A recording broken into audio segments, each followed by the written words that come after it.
So you talked about what is the British economy. The British economy is, as you know, as the American economy was, relied on something I hate called quantitative easing, which is basically getting high on your own supply, as I call it. It's basically what third world dictators used to do shortly before their currencies descended into chaos. But because you've got this sort of manufacturing taking place in one part of the world and the consumption in another part of the world, they've been able to get away with it so far, but it's still further hollowed out productive Britain. So I'm very worried about our level of debt. We're looking at a level of debt of around 100% of our GDP. Our civil service pensions are off balance sheet, and there's another, we don't know the exact number, somewhere between 3 and 5 trillion, maybe a bit more, which is probably 200% of GDP. That's not even on the balance sheet.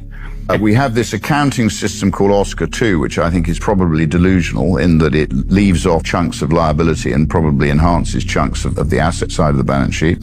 So I think we're delusional. I'm just waiting for our currency to collapse. And I think Britain's growth has been sclerotic for a hell of a long time now. So if we start to see a challenge to our ability to finance our deficits, and you probably saw, our deficit's just out of control. So it's going up every year. And in the end, if you have a deficit, you've got to finance it. So I always think the definition of credit is suspicion asleep. So in the end, people who borrow or fund our debt, buy our gilts, if you like, at the moment they demand a premium in terms of income over other people's debts, over the US debt or German debt. So eventually what they do is they decide they don't want to buy that debt. And then you can't fund yourself. And then you have a funding crisis, a bit like we had in the mid-70s.